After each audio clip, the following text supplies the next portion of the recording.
aplica nos dias de hoje. Por que se aplica à nossa realidade? Porque assim como o dia mau, eu creio que os irmãos já ouviram alguém pregar sobre o dia mau. O dia mau a gente não sabe quando é que ele vai chegar. Hoje, por exemplo, irmãos, não foi um dia muito agradável para mim. O amigo estava revoltado porque ele sabia que eu ia vir aqui hoje. O clima estava pesado lá no emprego. E como eu vim dizer, o dia mau a gente não sabe quando vai chegar. Assim como o teste da nossa fidelidade com Deus, a gente também não sabe o momento exato que vai chegar. E o que acontece? Quando a lei desse rei é apregoada, simplesmente ela é falada e já é feita. Ou seja, a partir do momento que ela é apregoada, faça-se a lei. A música tocou, os povos se prostraram. E esses três meninos, Sadraque, Mesaque e Abednego, eles não tiveram tempo de pensar em alguma saída, de dizer o sim ou não. Porque se eles se prostram, eles depois teriam que se explicar para aqueles que tinham uma certa expectativa sobre a vida deles, porque eles eram judeus, eles eram hebreus, e eles não seguiam as mesmas doutrinas da Babilônia, e eles tinham seguidores.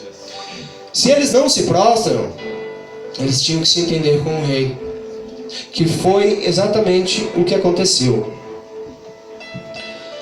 Glória a Deus. Nós sabemos que o texto, a Bíblia, não menciona na verdade, mas existem outras pessoas no texto. Existe Daniel e Ezequiel. Mas a Bíblia menciona exatamente dessas três pessoas, desses três jovens. Por quê? Porque eles foram alvo da fofoca. Os povos todos se prostram, os povos todos se ajoelham, mas eles ficam em pé. Eu conjecturando, eu vejo, quem sabe, as pessoas olhando eles de pé e com aquela cara de apavorado, dizendo: eu vou contar, eu vou fofocar. E não é muito diferente nos dias de hoje, irmãos.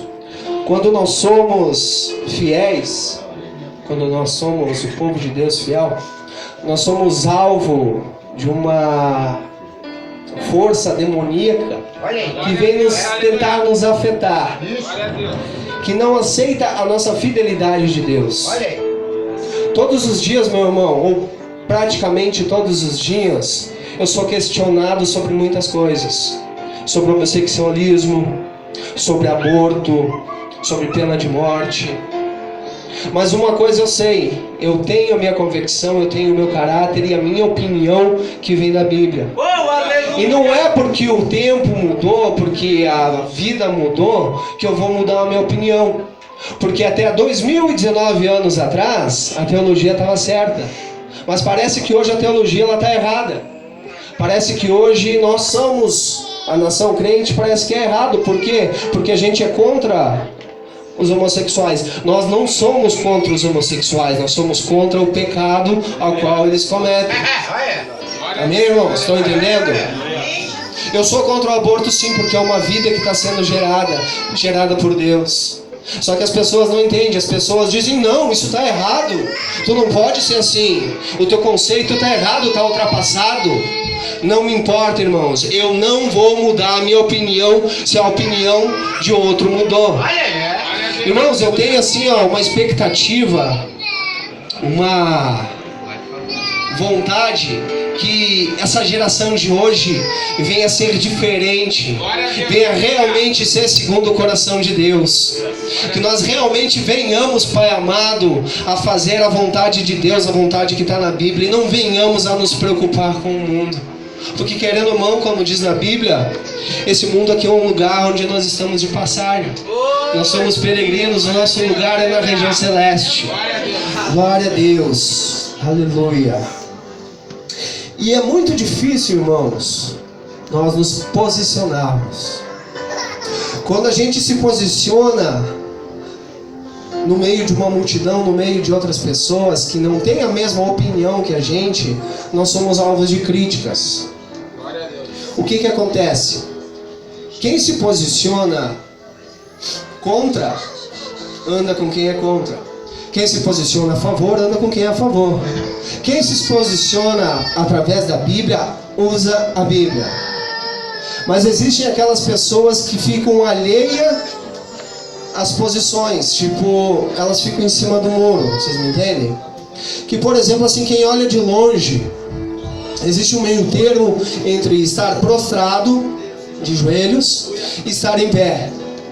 Digamos, o ficar de cócoras. Quem está vendo de longe não consegue identificar se aquela pessoa está de pé ou se ela está prostrada. Vocês estão me entendendo? Não consegue identificar se a pessoa está do lado do bem, do lado do mal. E daí essa pessoa ela fica alheia à vontade dos outros. O que eu quero dizer com isso? Toma uma posição, irmão.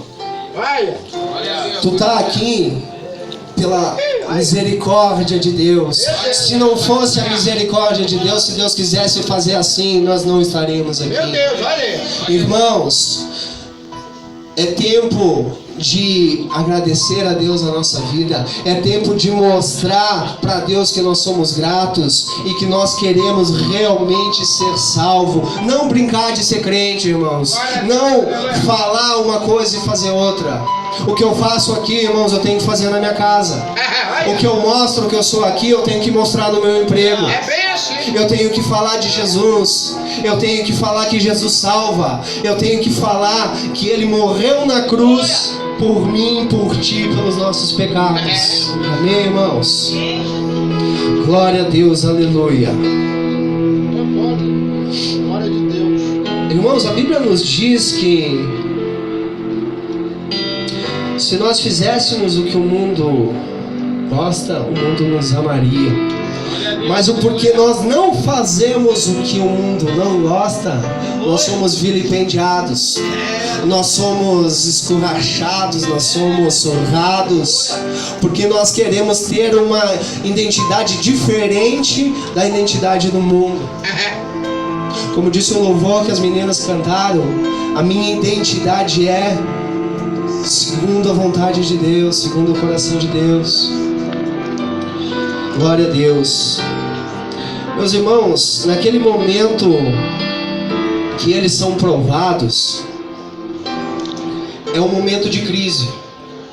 Eu creio que a fidelidade com Deus, ela é provada no momento de crise. Glória a Deus. O irmão falando ali, eu vi que essa palavra se confirmou. Porque é nos momentos de crise, no momento da provação, que realmente Deus vê quem é realmente fiel a Ele. Meu irmão, a prova, ela simplesmente é para te aprovar. Ela não é para te machucar, ela não é para te ferir, ela não é para te menosprezar, te deixar para baixo. Ela é para te aprovar perante Deus.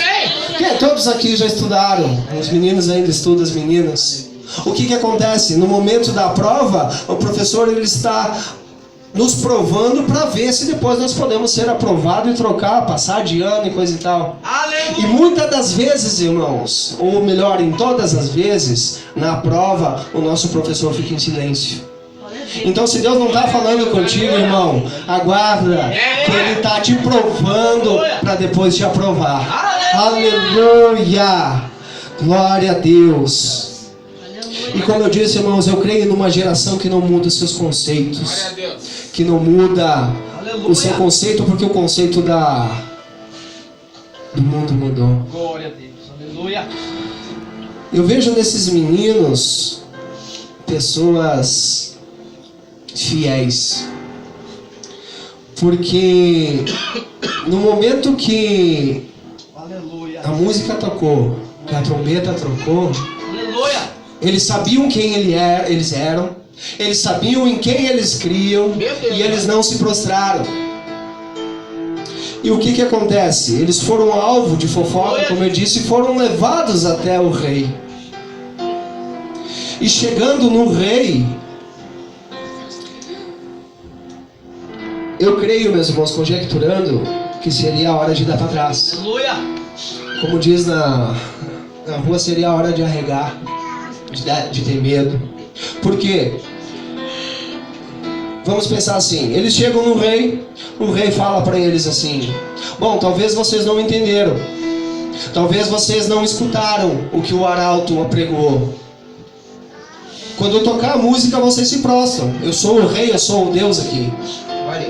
Assim, quem sabe o rei estava esperando eles dizer o seguinte: meu rei, me perdões, nós não ouvimos a trombeta tocar. Aleluia. Sadraque, você ouviu a trombeta tocar? Não, eu não ouvi. Mas não, eles foram ao contrário. Eles interromperam o rei e disseram: não, nós ouvimos a trombeta tocar, mas nós não nos prostramos a outro Deus que não seja o Deus de Israel. Nós não nos prostramos à imagem a homem nenhum. Aí eu penso que, olha a petulância dos meninos. Ele era o rei, ele era a força maior daquele lugar. Não importa, irmão, não importa se é rei, se é governador, se é servo, se não é servo, se é presidente ou se é governador. A gente não se prostra a ninguém que não seja o nosso Deus. O nosso Deus é tudo. E naquele momento, irmãos, eles provaram a fidelidade deles, como eu disse. E eu imagino o rei irado, tendo, digamos, um piti épico, assim, sabe? Mas brabo. Como é que é? Esses três aí não vão se dobrar para mim? Eles estão pensando o quê? Não. Pega e aquece 7 vezes a fornalha. Aí era hora de arregar, irmãos. Era hora de dar para trás. Era hora de voltar, regredir. Porque é a fornalha. Eles poderiam dizer, quem sabe o rei pensou assim: tem fornalha? Nós não sabia. Nós estava brincando. Você sabe que nós somos brincalhão. Que Deus de Israel, que nada. Não. A gente se prostra, meu rei. Não precisa nem tocar música, nós estamos se ajoelhando. Tem gente que é assim, irmãos. Tem gente que eles vão até um certo ponto e param. Param por quê? Muitas das vezes porque eles não têm uma base. A nossa base. E muitas das vezes, quem sabe, eles não acreditam na base. E eu vejo o rei enlouquecido e empunhando esses meninos até a fornalha. A Bíblia fala que eles foram amarrados e foram jogados para dentro da fornalha. E o que me chama muita atenção, meus irmãos, é que foram chamados, melhor dizendo, os servos mais fortes daquele local. E esses servos mais fortes que jogaram os meninos para dentro da fornalha, a Bíblia fala que eles morreram ali mesmo, com tanto calor que existia naquele lugar. Isso para mim é impressionante porque os meninos caíram lá dentro e não morreram. Sabe, eu penso assim, quem sabe, logo eu já vou terminar, irmãos, que já está passando a hora. Numa certa altura do campeonato, assim, da decorrência, o rei pensando assim: bom, agora nós já jogamos eles lá dentro, eles já estão torrados, já viraram um churrasquinho. Meu Deus. Eu fico imaginando o povo, quem sabe, querendo sentir o cheiro do churrasco. Na verdade até sentiram, né, irmãos, mas não era carne de primeiro. Mas assim, irmãos, quem sabe ele pensou assim: bom, a fornalha foi aquecida 7 vezes, agora já diminuiu o calor, já deve estar umas 2, 3 vezes, dá para pegar e tirar eles lá de dentro. O que eu vou fazer? Eu vou pegar eles, os esqueletinhos, os torresminhos, e vou mostrar: ó, isso aqui é o que acontece com quem não se prostra, com quem não obedece. Aí eu imagino o rei Nabucodonosor indo até a fornalha. Como eu estava falando com a minha filha esses dias, eu já participei de alguns teatros, irmãos. E alguns teatros na igreja. E alguns teatros assim a gente tinha poucas frases, mas tinha bastante expressão de face, sabe? Daí eu vou tentar fazer uma expressão aqui para os irmãos entender.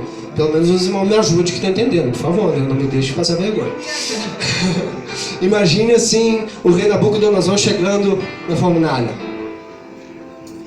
Daí ele chega. Vai. É. Aleluia, Jesus. Vem cá. Quantos vocês jogaram lá dentro? Aleluia, Jesus. Daí o servo, quem sabe, fala: 3. Aleluia. mas eu estou vendo 4. É. E a Bíblia fala, Aleluia, Jesus. e esse quarto, ele é semelhante ao Filho de Deus. Aleluia! E o que me chama muita atenção aqui, meus irmãos, é que Nabucodonosor não entendia nada de divindade, não entendia nada de santidade, mas o que ele via que era divino. Ele via que era um ser sublime. Muitas das vezes na nossa vida, meus irmãos, alguém pode não te dar nada, alguém pode, quem sabe, até te desanimar, te menosprezar, mas muitas das vezes eles vão ver Deus na tua vida. O simples fato de tu todos os dias buscar o Senhor, orar ao Senhor, honrar ao Senhor, te faz um ser mais sublime cada vez mais. Aleluia.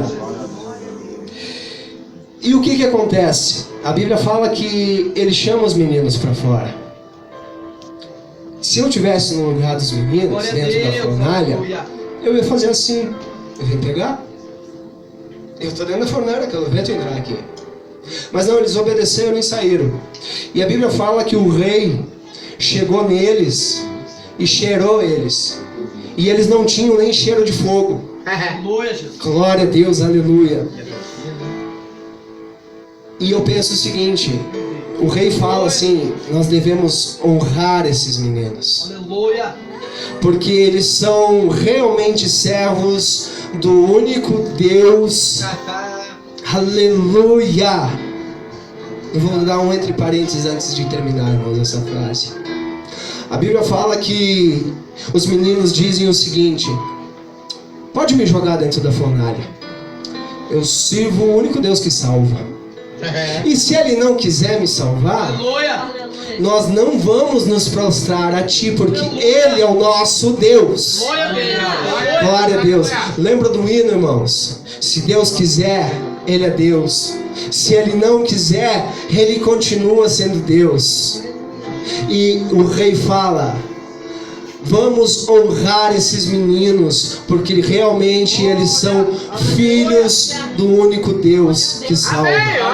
Irmãos, tu quer ser honrado? Honre ao único ser que é merecedor de toda a honra, toda a glória e todo o louvor. A Bíblia nos fala, meu querido, que muitas das vezes, se nós buscarmos a Deus, Ele vai nos ouvir. Nós, muitas das vezes, estamos desanimados. Muitas das vezes nós estamos sem perspectiva de vida nenhuma, achando que tudo acabou.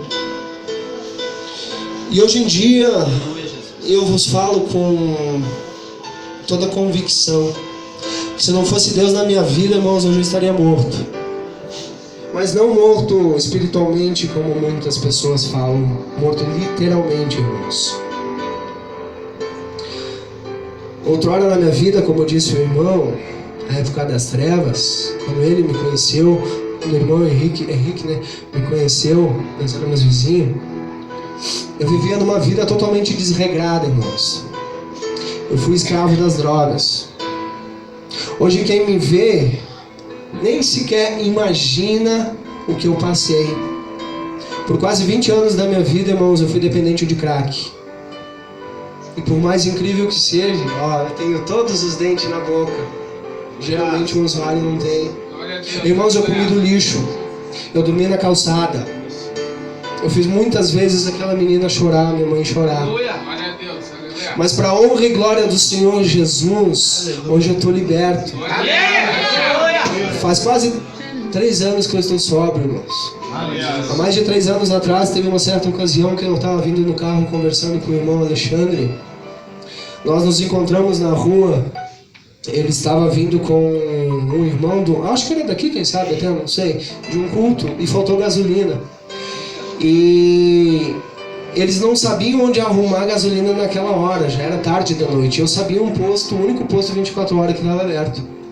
E por conhecer ele e ser amigo dele, e por eu também ter tido um passado na igreja, Deus me usou naquela noite aí junto com ele, não deixar ele sozinho buscar gasolina enquanto os irmãos esperavam no carro. E eu lembro muito bem que naquela noite nós viemos o caminho inteiro. Eu estava drogado, alcoolizado. O irmão estava de terno, com a Bíblia na mão. E falando para mim, volta para Jesus. Volta para Jesus, tu vai ser um vaso usado nas mãos do Senhor. E hoje eu estou aqui, irmão. Hoje eu estou aqui podendo fazer a obra. Mas não é mérito meu, irmãos. Isso é graça. Graça significa favor imerecido. Eu não merecia estar aqui, quem sabe tu não merecia estar aqui, mas graças ao sacrifício que o nosso Senhor Jesus fez um dia no Calvário, nós podemos falar em alto bom som: eu estou aqui, eu estou vivo, eu estou com Jesus. Aleluia, glória a Deus. Irmãos, eu vou encerrar que as horas já se passaram, tinha mais coisas para falar, mas eu não quero fadigar também os irmãos. Eu sei que quando Deus manda parar, a gente tem que parar. Eu não sou daquelas pessoas que gostam de ficar enchendo murcilha. Eu sei que quando é passada a mensagem, pastor. Eu convido os irmãos a se pôr de pé.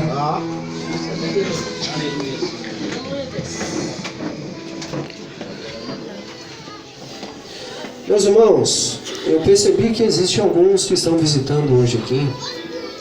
Quem sabe conheçam ou não conheçam a palavra de Deus. Primeiramente, irmãos, eu quero saber se alguém quer aceitar Jesus.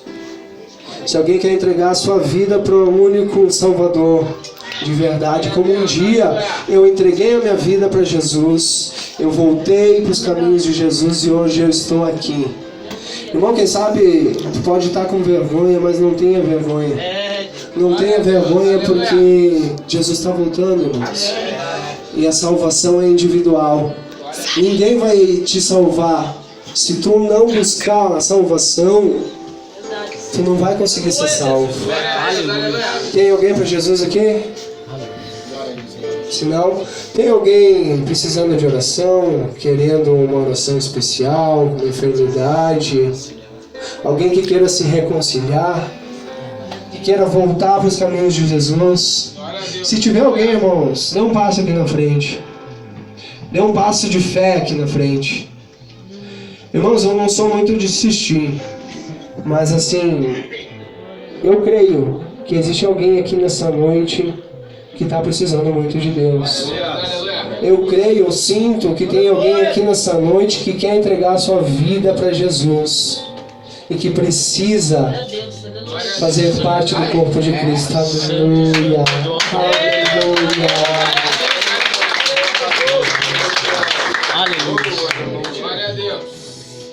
Mais alguém, irmãos?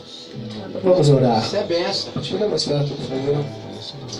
Soberano Deus, eterno Pai, Pai querido, Pai amado, estamos aqui nessa noite, Pai querido, recebendo a Tua filha. Eu não sei por quais maus bocados ela passou, por onde ela passou, o que ela fez ou deixou de fazer. Mas uma coisa eu sei, Pai querido, nesse momento ela tomou uma atitude de fé. Ela quer voltar aos Teus caminhos, ela quer voltar a estar na comunhão contigo. Nesse momento eu te peço em nome do Senhor Jesus, escreve o nome dela no livro da vida. Faça com que a vida dela, a vida da família dela seja abençoada, seja transformada em nome do Senhor Jesus. Pai querido, eu também quero orar por essa igreja, por cada um que se encontra aqui nesse local, por cada um, Pai amado, que está aqui buscando uma cura, buscando um renovo espiritual. Batiza com Teu Espírito Santo, renova com Teu Espírito Santo. Pai querido, Pai amado, seja conosco, transforma a vida desse lugar, ergue, Pai amado, obreiros, homens de Deus, mulheres de Deus nesse lugar, músicos, levitas, Pai querido, que a Tua obra possa crescer cada vez mais e mais, e o Teu nome nome seja cada vez mais glorificado, honrado. Graças a Ti, Pai querido, Pai amado, nós podemos dizer que nós somos vivos, que nós temos o nosso fôlego de vida.